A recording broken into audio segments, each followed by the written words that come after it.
नमस्कार, बायजूस आईएएस हिंदी में आपका स्वागत है। प्रस्तुत है दैनिक समाचार विश्लेषण। सत्र के विषय आपके समक्ष हैं। आज के सत्र में हम चर्चा करेंगे संसद का मानसून सत्र और संसदीय उत्तरदायित्व, जीएसएलवी F-10 प्रक्षेपण और EOS-03 उपग्रह, अफगानिस्तान में तालिबान का प्रभुत्व और अफगान सरकार तथा भूस्खलन और हिमाचल प्रदेश पर। सत्र के अंत में हम मुख्य परीक्षा अभ्यास प्रश्न की चर्चा करेंगे, जिससे संबंधित उत्तर संरचना भी हम आपको देंगे। तो चलिए शुरू करते हैं। पहला एडिटोरियल आपके समक्ष है। इसे पेज नंबर 6 से लिया गया है और इसका संबंध जीएस पेपर 2 में पॉलिटी से है। इसमें हम बात करने जा रहे हैं संसद के मानसून सत्र और संसदीय उत्तरदायित्व की। हाल ही में संसद का मानसून सत्र संपन्न हुआ है। हालांकि संसद के सत्र के संदर्भ में अनेक ऐसे प्रश्न हैं जो सामने खड़े हो गए हैं, जिसको संबोधित किए जाने की आवश्यकता है। आंकड़ों के अनुसार संसद का ये जो वर्तमान मानसून सत्र रहा है, वह लगातार चलने वाला चौथा ऐसा सत्र है जिसे सत्र समापन की तारीख से पहले ही संपन्न कर दिया गया है। हमें यह भी ध्यान रखना है कि 2020 में कोरोना काल के चलते शीतकालीन सत्र को भी निलंबित कर दिया गया था, जिसके चलते अनेक मुद्दों पर महत्वपूर्ण चर्चा नहीं हो पाई है। इसमें कोविड-19 के प्रति किस प्रकार से भारत को अनुक्रिया और रणनीति निर्धारित करनी है, लद्दाख क्षेत्र में जो चीनी घुसपैठ देखी गई है, भारतीय अर्थव्यवस्था की जो स्थिति देखी जा रही है और साथ ही साथ अनेक मूलभूत वस्तुओं के जो बढ़ते दामों की समस्या है वह भी, और साथ ही किसानों की समस्याएं भी हाल में देखी जा रही हैं, जिस पर संसद में चर्चा की जानी चाहिए थी। किंतु संसदीय सत्र के निरंतरता के आधार पर पूर्ण न हो पाने के चलते इन सभी महत्वपूर्ण विषयों पर चर्चा नहीं हो पाई है। हमें यह भी ध्यान रखना है कि संसद के मानसून सत्र से पहले ही पेगासस का मुद्दा सामने आया था, जिस पर भी चर्चा की आवश्यकता महसूस की जा रही थी। हालांकि इस पर चर्चा नहीं की गई, जिसके चलते काफी व्यवधान भी देखा गया है। हाल के समय में हम संसद की कार्यप्रणाली में कुछ नवीन प्रकार की प्रवृत्तियों को देख रहे हैं, जिसके तहत यह देखा जा रहा है कि बिलों को संसद में प्रस्तुत किया जाता है, किंतु उन पर व्यापक चर्चा नहीं की जाती। इसके अलावा बिलों को संसदीय समिति को सौंपे बिना ही पारित कर दिया जा रहा है और एक नवीन प्रवृत्ति के तहत यह भी देखा जा रहा है कि किस प्रकार से बिलों को एक सत्र में ही प्रस्तुत किया जाता है और उसी सत्र में पारित कर दिया जाता है। साथ ही साथ हाल के समय में जिस प्रकार से संसद में लगातार व्यवधान देखे जा रहे हैं, उससे भी संसद पूर्ण क्षमता से कार्य नहीं कर पा रही है। इसके संदर्भ में कुछ आंकड़े भी दिए गए हैं, जिसके तहत इस मानसून सत्र में यह देखा गया कि लोकसभा के द्वारा उसको जो समय दिया गया था उसका केवल 19% ही सदुपयोग किया गया है और राज्यसभा में भी यह प्रतिशतता 26% ही है। सरकार ने इस अवधि में कुल 20 बिल पारित किए हैं, किंतु इन 20 बिलों को पारित किए जाने के संदर्भ में भी व्यापक परिचर्चा नहीं देखी गई है। जैसे कि लोकसभा में जो 18 बिल पारित किए गए, उनमें से केवल एक पर ही 15 मिनट से कुछ अधिक चर्चा हुई और राज्यसभा में केवल 2 बिलों पर ही 1 घंटे से ज्यादा चर्चा देखी गई है। इसके अलावा 15 बिल तो ऐसे रहे हैं जिस पर लोकसभा के एक भी सदस्य द्वारा कोई परिचर्चा नहीं की गई और जिस तरीके से बिलों को एक ही सत्र में प्रस्तुत और पारित किया जा रहा है, वह भी काफी चिंता का विषय है। बिलों को एक ही सत्र में प्रस्तुत और पारित किए जाने की यह प्रथा राज्य विधानसभाओं में पहले देखी जाती थी, जिसके तहत आंकड़े ये बताते हैं कि किस प्रकार से 2020 में देश की 19 विधानसभाओं के 91% बिलों को एक ही दिन में प्रस्तुत और पारित कर दिया गया और इसमें भी बिलों को प्रस्तुत और पारित किए जाने की अवधि मात्र 5 दिन ही थी। अब हम ये संसद में भी प्रवृत्ति को देख रहे हैं, जो काफी चिंता का विषय है। इसके तहत आंकड़े ये बताते हैं कि 2009 से 2014 की अवधि में 15वीं लोकसभा के काल में 18% बिल ऐसे थे जिनको समान सत्र में ही पारित कर दिया गया। 16वीं लोकसभा में यह प्रतिशतता बढ़कर 33% देखी गई और वर्तमान में यह 70% तक देखा जा रहा है। यानी 70% बिल ऐसे हैं जिनको एक ही सत्र में प्रस्तुत और पारित कर दिया जाता है, जो चर्चा के अभाव को ही दर्शाता है। हाल में हम यह भी प्रवृत्ति देख रहे हैं कि किस प्रकार से अनेक बिलों को संसदीय समिति को सौंपे बिना ही पारित कर दिया गया है, जो इस बात को दर्शाता है कि संसदीय समितियों का निर्माण जिस प्रकार से संसद में बिलों के प्रत्येक प्रावधान पर विस्तृत परिचर्चा के लिए किया गया था, उस प्रावधान को प्रयोग नहीं किया जा रहा है, जिससे बिलों पर व्यापक परिचर्चा नहीं हो पा रही है। यदि संसदीय समिति द्वारा व्यापक परिचर्चा नहीं की जाएगी तो ये इस बात को भी दर्शाएगा कि किस प्रकार से सरकार पर विधायिका का जो नियंत्रण होना चाहिए था वह कमजोर होता जा रहा है। संसद द्वारा कानूनों के निर्माण के माध्यम से सरकारों पर नियंत्रण रखा जाता है, किंतु इस नियंत्रण को तब कमजोर होते हम देख सकते हैं जब बिलों पर व्यापक परिचर्चा नहीं की जाती है। संसदीय व्यवस्था में जो समितियों की स्थापना की गई है वह भी इस दिशा में एक सकारात्मक प्रयास को दर्शाता है, क्योंकि इससे पहले कई ऐसे बिल रहे हैं जिन पर संसदीय समितियों द्वारा व्यापक रूप से परिचर्चा की गई और परिचर्चा के पश्चात जब इन बिलों को पारित किया गया तो उसके बेहतर समाधान भी देखे गए हैं। इनमें आप दिवाला और दिवालियापन संहिता का उदाहरण दे सकते हैं। साथ ही साथ आप मोटर व्हीकल संशोधन बिल का भी इसमें उदाहरण दे सकते हैं। किंतु अब जिस प्रकार से बिलों को पारित किए जाने के संदर्भ में संसदीय समितियों की सलाह लिए बिना कार्य किया जा रहा है, वह है विधायिका यानी संसद के कार्यपालिका यानी सरकार पर नियंत्रण के कमजोर होने को ही दर्शाता है। इसकी पुष्टि हम कुछ आंकड़ों से भी कर सकते हैं, जिसके तहत यह देखा गया कि 15वीं लोकसभा में 71% बिलों को संसदीय समिति को सौंपा गया था। 16वीं लोकसभा में यह प्रतिशतता 27% तक रह गई है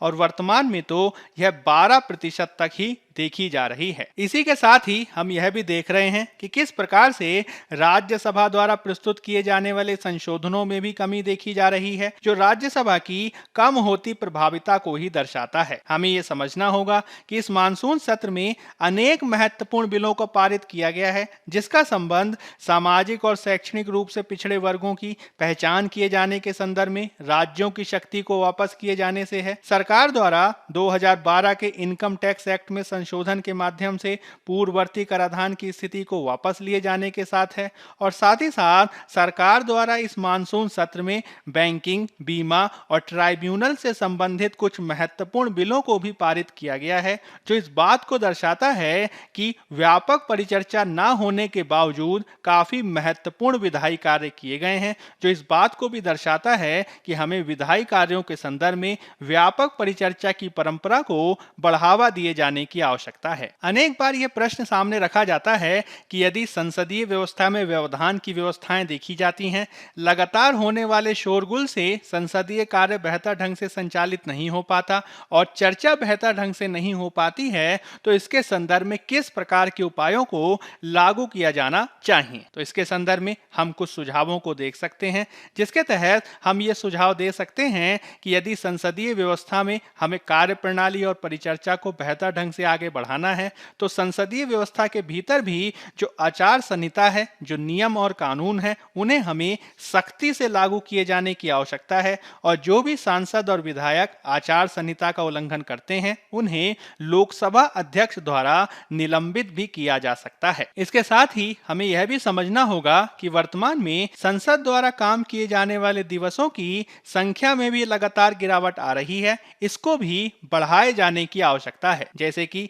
2001 के सम्मेलन में इसमें यह अनुशंसा की गई थी कि संसद के कार्य दिवसों में वृद्धि की जानी चाहिए, और इसके तहत यह संकल्प लिया गया था कि संसद की हर साल 110 दिन और राज्य विधानसभाओं की कम से कम 90 दिन बैठक होनी चाहिए, और यदि इतने दिन बैठक होती है तो निश्चित ही इसमें होने वाले व्यवधान को कम किया जा सकता है। इसके संदर्भ में हम दूसरे संसदीय देशों का भी उदाहरण देख सकते हैं, जिसमें यूनाइटेड किंगडम में संसद साल में 100 दिन से अधिक मिलती है।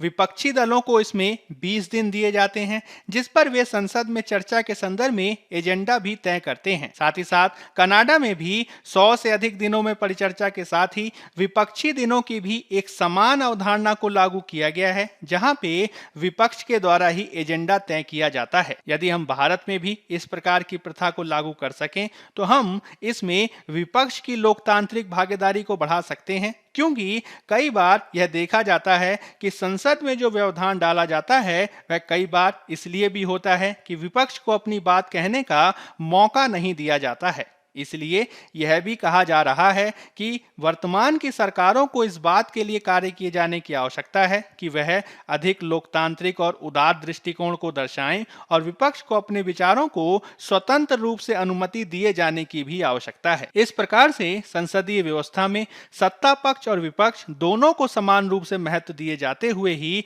हम इस प्रकार की व्यवधान की प्रवृत्ति को कम किए जाने की दिशा में सकारात्मक रूप से प्रयास कर सकते हैं। अब हम बात कर लेते हैं पेज नंबर 1 और पेज नंबर 6 में दिए गए कुछ अन्य आलेखों और एडिटोरियल की, जिनका संबंध जीएस पेपर 3 में विज्ञान और प्रौद्योगिकी से है। इसमें हम बात करेंगे जीएसएलवी F10 प्रक्षेपण और EOS 03 उपग्रह की। हाल ही में इसरो के द्वारा जीएसएलवी F10 रॉकेट के माध्यम से पृथ्वी अवलोकन उपग्रह EOS 3 को छोड़े जाने के संदर्भ में प्रयास किया गया। हालांकि इस रॉकेट को सतीश धवन अंतरिक्ष केंद्र श्रीहरिकोटा से छोड़े जाने के कुछ मिनटों के पश्चात ही इसमें तकनीकी विसंगति देखी गई, जिसके चलते मिशन पूरा नहीं हो सका और इसको असफल घोषित कर दिया गया है। वैज्ञानिकों के अनुसार रॉकेट के तीसरे चरण में जो इस्तेमाल किए जाने वाला क्रायोजेनिक इंजन था वह समय से प्रज्वलित यानी इग्नाइट नहीं हो सका, जिसके चलते रॉकेट द्वारा उपग्रह को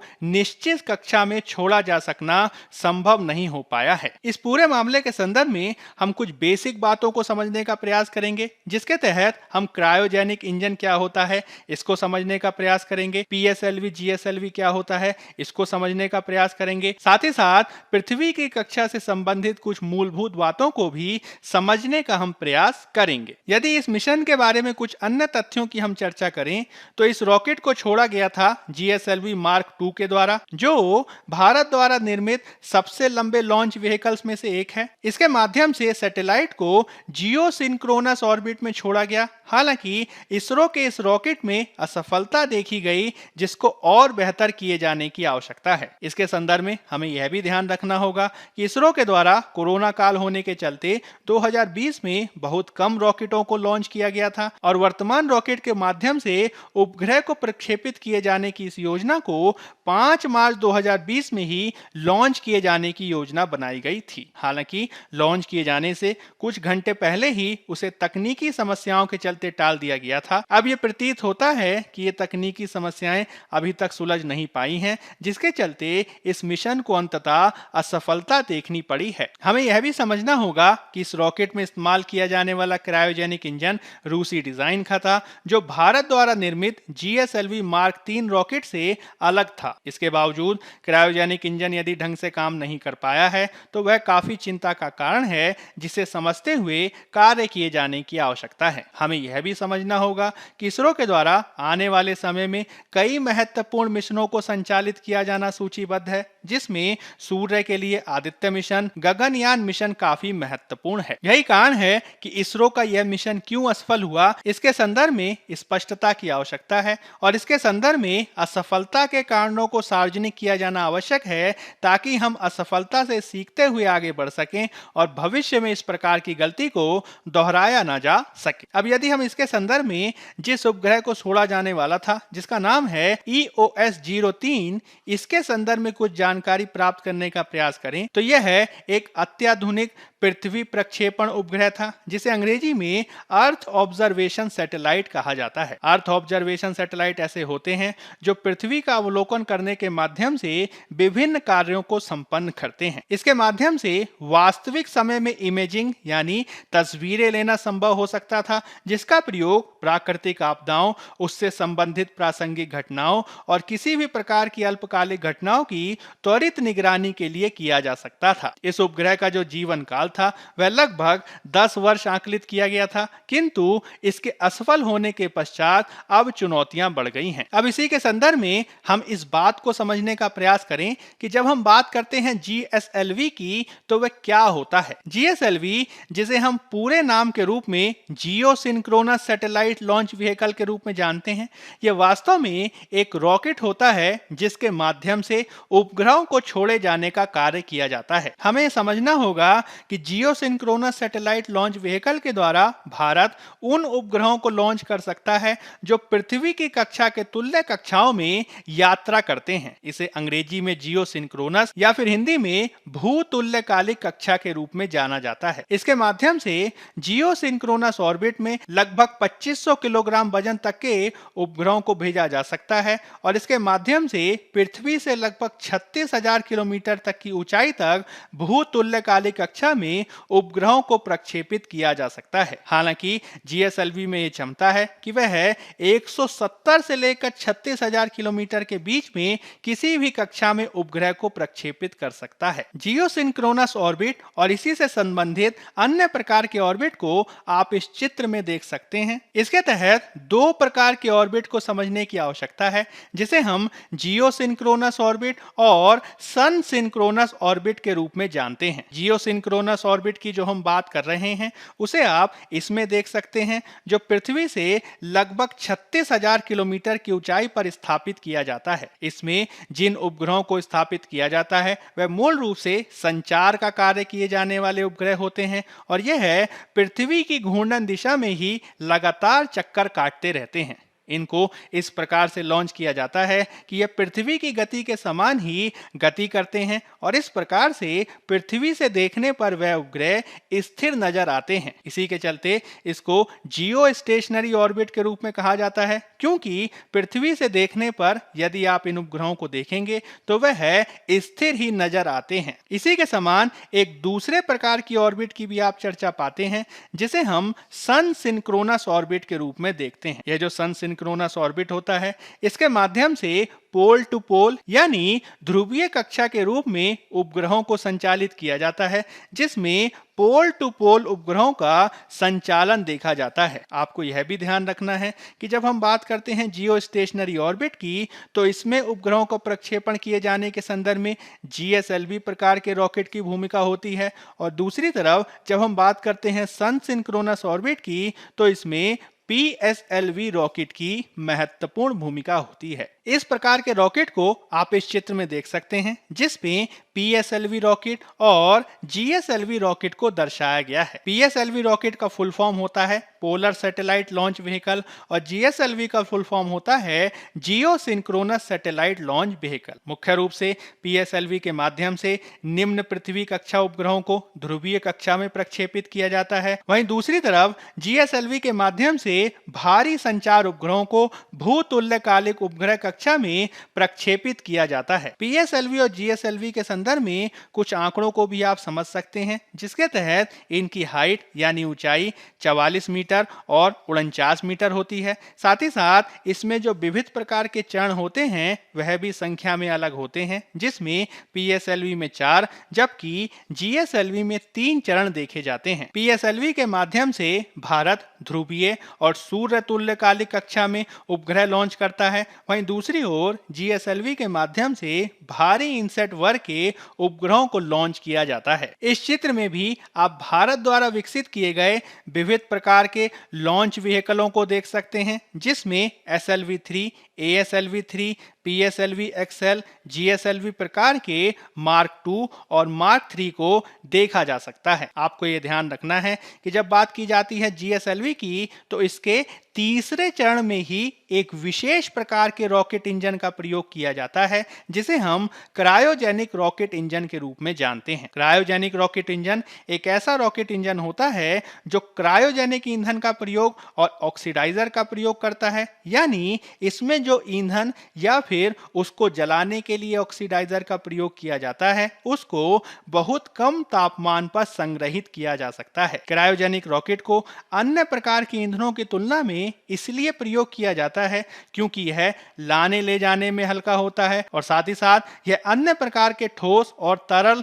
प्रणोदकों की तुलना में प्रति किलोग्राम अधिक थ्रस्ट यानी जोर को पैदा करता है। इससे भारी उपग्रहों को काफी सफलता से प्रक्षेपित किया जा सकता है। आपको यह भी ध्यान रखना है कि क्रायोजेनिक रॉकेट इंजन में किस प्रकार के ईंधन और उसको जलाने के लिए ऑक्सीडाइजर का प्रयोग किया जाता है। तो इसमें हाइड्रोजन का प्रयोग किया जाता है जो -253 डिग्री सेल्सियस की तापमान में रहता है और ऑक्सीजन को -183 डिग्री सेंटीग्रेड में रखा जाता है। चूंकि यह बेहद न्यून तापमान है, इसी के चलते इसको क्रायोजेनिक अवस्था कहा जाता है। अब हम बात कर लेते हैं पेज नंबर 1 में दिए गए एक अन्य आलेख की, जिसका संबंध जीएस पेपर 2 में आईआर से है। इसमें हम बात करेंगे अफगानिस्तान में तालिबान के प्रभुत्व और अफगान सरकार की। हम काफी लंबे समय से इस बात पर चर्चा कर रहे हैं कि किस प्रकार से अमेरिका द्वारा 20 सालों के पश्चात अफगानिस्तान को छोड़ा जा रहा है। मुख्य रूप से इसको छोड़े जाने के संदर्भ में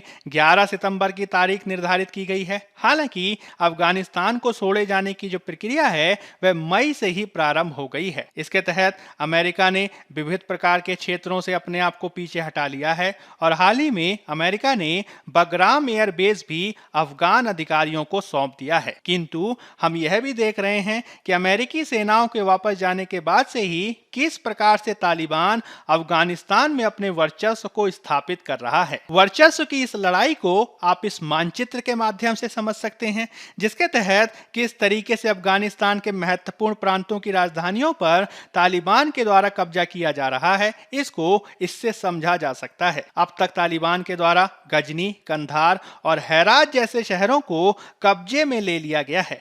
इसको आप इस मानचित्र में भी देख सकते हैं, जिसमें गजनी, हेरात और कंधार आदि को दर्शाया गया है। सूचना के अनुसार अफगानिस्तान की 34 प्रांतीय राजधानियों में से अब तक 12 प्रांतीय राजधानियों पर तालिबान द्वारा कब्जा कर लिया गया है। इसी के चलते अब अफगान सरकार ने भी इसको रोके जाने के संदर्भ में तालिबान के समक्ष एक नवीन प्रस्ताव रखा है और सूचना के अनुसार अफगानिस्तान में शांति को बनाए रखने के लिए अब अफगान सरकार के द्वारा तालिबान के समक्ष सत्ता में भागीदारी करने और शक्ति के बंटवारे से संबंधित एक प्रस्ताव को रखा गया है। प्रस्ताव पर बातचीत किए जाने की भविष्य में संभावना है। हालांकि प्रस्ताव के बावजूद तालिबान जिस प्रकार से हिंसा का सहारा ले रहा है और हिंसा के माध्यम से वह जिस तरीके से प्रांतीय राजधानियों पर कब्जा करना जारी रखा हुआ है, वह काफी चिंता का विषय है, जिसको समयबद्ध आधार पर रोके जाने के लिए प्रयासों को किए जाने की आवश्यकता है। अब हम बात कर लेते हैं पेज नंबर 6 में दिए गए एक एडिटोरियल की,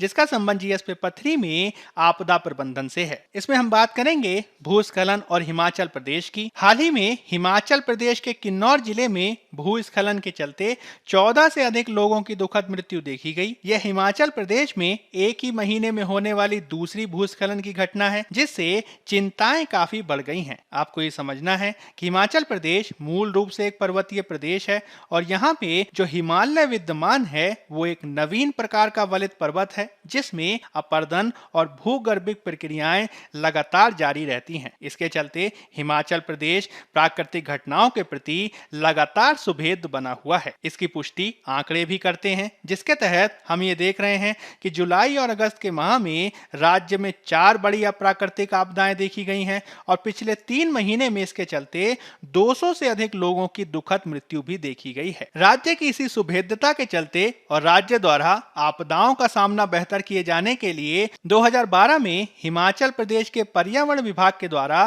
राज्य जलवायु परिवर्तन रणनीति और एक्शन प्लान का निर्माण किया गया था। इसके माध्यम से हिमाचल प्रदेश में विविध प्रकार के खतरों को सामने लाया गया और इस बात को भी दर्शाने का प्रयास किया गया था किस प्रकार से हिमाचल प्रदेश में निर्वनीकरण से विविध प्रकार की चुनौतियां आ सकती हैं, जो भूस्खलन, भूमि के अवनयन के साथ ही मरुस्थलीकरण और यदि और भी ज्यादा खराब स्थिति देखी जाती है तो इसके चलते ग्लेशियर झील के फटने की घटनाओं से होने वाली बाढ़ की स्थिति भी देखी जा सकती है। वर्तमान में यह जो पूरा घटनाक्रम है, इसके संदर्भ में हमें जलवायु परिवर्तन के प्रभावों को भी ध्यान में रखना होगा और साथ ही साथ पर्वतीय क्षेत्रों में जिस प्रकार से मानव निर्मित हस्तक्षेप किए जा रहे हैं उसको भी ध्यान में रखे जाने की आवश्यकता है। हमें यह भी ध्यान रखना होगा कि हिमाचल प्रदेश से कई नदियों का गमन देखा जाता है, जिसमें ब्यास, चिनाब, सतलज, यमुना आदि महत्वपूर्ण है और यदि किसी भी प्रकार से हिमाचल प्रदेश की जलवायु की स्थिति में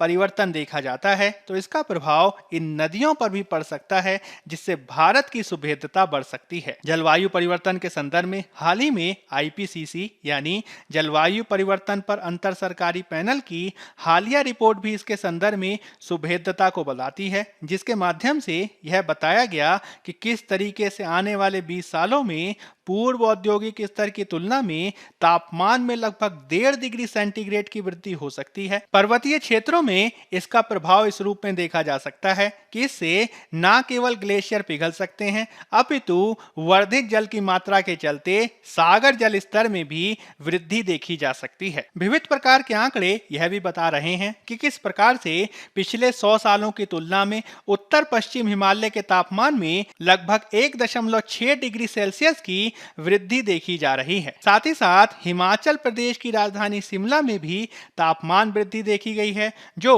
1991 से 2002 की काल में लगातार बढ़ती देखी जा रही है। इसके तहत शिमला में बर्फबारी और वर्षा में भी कमी देखी गई है, जो काफी चिंता का कारक है। हमें यह भी ध्यान रखना होगा कि इसका प्रभाव हिमाचल प्रदेश में पाए जाने वाले सेब और उसके बागानों की गुणवत्ता पर भी पड़ा है, जिसको हमें निवारित किए जाने की आवश्यकता है। वास्तव में जो विविध प्रकार के आंकड़े सामने लाए जाते हैं, उनको हमें समझने की आवश्यकता है, विश्लेषण करने की आवश्यकता है और इसके आधार पर ही इन सभी कारकों को समझते हुए कार्य किए जाने की आवश्यकता है। अब हम बात कर लेते हैं मुख्य परीक्षा अभ्यास प्रश्न की। पहला प्रश्न है, संसद के मानसून सत्र का शीघ्र समाप्त होना संसद द्वारा अपने सभी कार्यों में काफी अप्रभावी होने का एक और उदाहरण है। आलोचनात्मक विश्लेषण करें। 15 अंक 250 शब्द। दूसरा प्रश्न है, हाल ही में इसरो द्वारा EOS-3 पृथ्वी अवलोकन उपग्रह के असफल प्रक्षेपण की पृष्ठभूमि में क्रायोजेनिक रॉकेट तथा जियोसिंक्रोनस सन सिंक्रोनस कक्षाओं को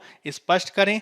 15 अंक 250 शब्द। पहले उत्तर की संरचना की भूमिका में आप संसद के हालिया मानसून सत्र का सामान्य परिचय देंगे और इसके मुख्य भाग में आप मानसून सत्र के जल्द समाप्त होने के चलते संसदीय कार्य प्रणाली में उभरने वाली सीमाओं की चर्चा करेंगे। इस पर आप कुछ महत्वपूर्ण उदाहरण और आंकड़ों को भी देंगे और साथ ही साथ इन सीमाओं के निवारण में कुछ सुझावों की भी चर्चा करेंगे। अंत में आप एक उपयुक्त निष्कर्ष प्रदान करेंगे और इस रूप में आपका उत्तर पूर्ण होगा। दूसरे उत्तर की संरचना की भूमिका में आप EOS-3 पृथ्वी अवलोकन उपग्रह के असफल प्रक्षेपण का सामान्य परिचय देंगे और फिर आप इसके मुख्य भाग में क्रायोजेनिक रॉकेट की व्याख्या करेंगे और साथ ही साथ चित्रों आदि के माध्यम से जियोसिंक्रोनस और सन सिंक्रोनस ऑर्बिट यानी कक्षाओं की चर्चा करेंगे। अंत में आप एक निष्कर्ष प्रदान करेंगे और इस रूप में आपका उत्तर पूर्ण होगा। बायजूस IAS हिंदी के आज के अंक में फिलहाल इतना ही। धन्यवाद।